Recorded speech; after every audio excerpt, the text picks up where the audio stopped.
Great. So one of the really sort of active forums that we had online was asking questions about the plague, which I can't presume what the interest was, but I imagine that in my mind it's related to the large scale global epidemic we're now seeing, or the fears of a global epidemic coming out of West Africa with Ebola. And the plague is probably the biggest global pandemic that most people have heard of and have been familiar with in the past. And so some of the questions that have come out of that forum are, where did the plague come from?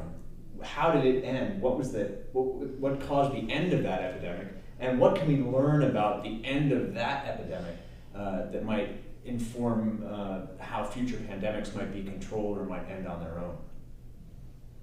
So we don't know exactly where the plague came from. We know where it first entered Europe. And if you don't know about the plague, it's this terrible disease which spread across Europe in the 1300s and 1400s and right up until the 1650s. And by estimations, 1/3 of all Europe died because of this disease. In some places it was as much as 60 or 70%. They have some really great parish records from England to show that so many people died.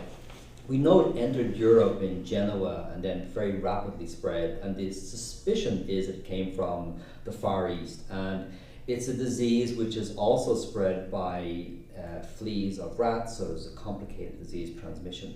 And it's not necessarily the case that it just went away. We can still have plague in some locations, and some studies here in the US look at plague in prairie dog systems that Peter knows a lot about. So in that case, it didn't disappear, it's still part of it, but the actual pandemic did pass over. But it took quite a long time, a couple of 100 years of successive large events before that went away.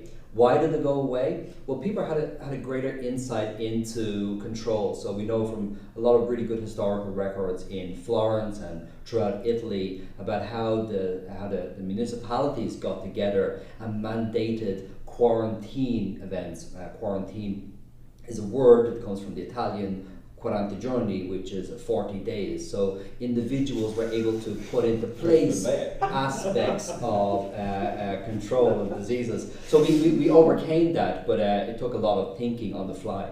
Yeah. And actually, I think an important point of the case study of plague is that this was at a time before there was a pharmaceutical solution to that, right? A lot of the concern with Ebola and SARS and other emergent diseases now is how can we rapidly develop the appropriate drugs and the appropriate treatments for that. But I think the example of plague suggests that non-pharmaceutical controls and cultural and behavioral controls can be really very important in stemming this transmission.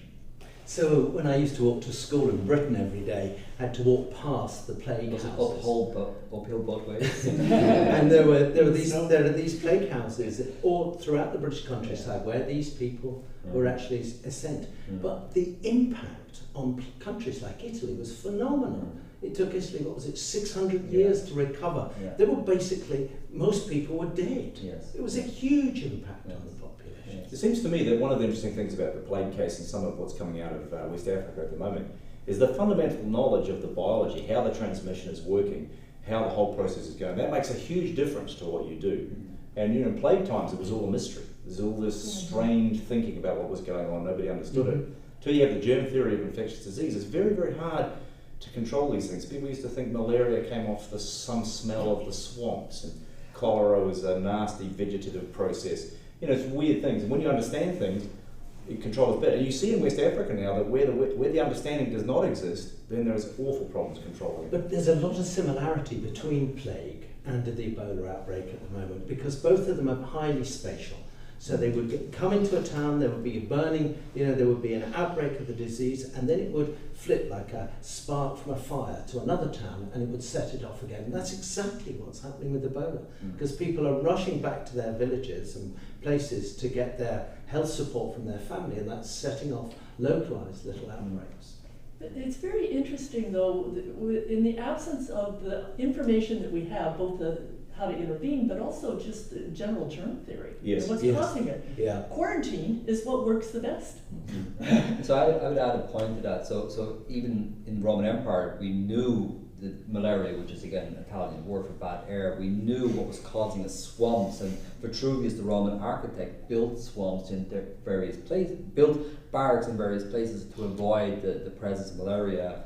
Al-Rashi, an architect in Baghdad, used to nail up rotting meat on planks of wood to decide where he would best situate a hospital in Baghdad, in 8th century Baghdad. So we did have inklings of it, even though, of course, germ theory did come around and then gave us a Yeah, well, I still think the structure. most fundamental medical advance, public health advance in malaria was figuring out that it was mosquito borne. Mm. Yeah. Yeah, It's more than the massive. drugs, more than anything else, the mosquito borne's been just immensely important.